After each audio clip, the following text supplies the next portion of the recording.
Kakinada S Achyutapuram railway gate వద్ద రావిచెట్టు వద్ద శ్రీ శివశక్తి యువజన సంఘం ఆధ్వర్యంలో మహాశివరాత్రి మహోత్సవాలు ఘనంగా ప్రారంభమయ్యాయి.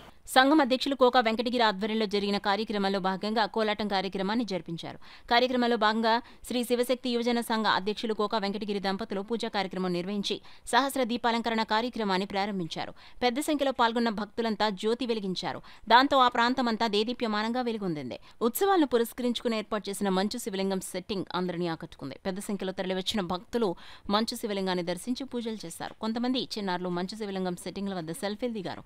ఈ సందర్భంగా సంఘం అధ్యక్షుడు కోకా వెంకటగిరి మాట్లాడుతూ గత 36 సంవత్సరాలుగా ఉత్సవాలను నిర్వహించేందుకు సహకరిస్తున్న దాతలకు కృతజ్ఞతలు తెలిపారు. ఈ కార్యక్రమంలో శివశక్తి యువజన సంఘ సభ్యులు, వైసీపీ నాయకులు, మహిళలు పాల్గొన్నారు.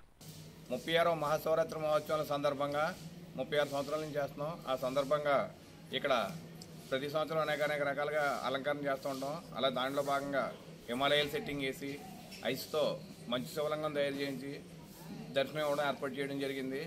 నిన్న శివరాత్రి రోజునే అఖండ దీపోత్సవం చేసి చాలామంది భక్తులు భారీగా వచ్చి దీపోత్సవంలో పాల్గొన్నారు. అలాగే ఈ కార్యక్రమాలు 5 రోజులు జరుగుతుంది.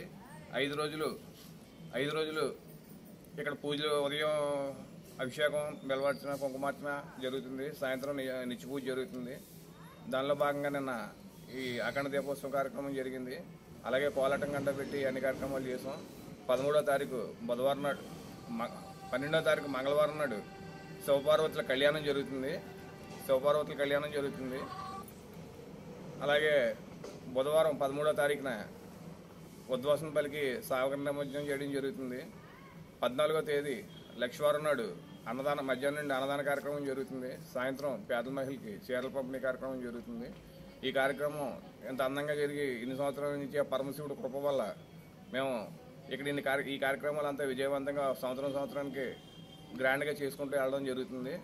దానికి సహకరిస్తున్న భక్తులకి, ముఖ్యంగా మా వీధిలో ఈ 6 రోజులు 7 రోజులు దారి లేకుండా దేవుడిని నిలబెట్టిన ఎవరు ఏ ఇబ్బంది పడకుండా మాకు సహకరిస్తున్న మా వీధిలో నివాసం ఉంటున్న ప్రజలందరికీ కూడా మా శివశక్తి యువజన సంఘం తరఫున, నేను శివశక్తి యువజన సంఘం అధ్యక్షుడు కోకా వెంకటగిరి, నా తరఫున హృదయపూర్వక ధన్యవాదాలు తెలుపుతున్నాను.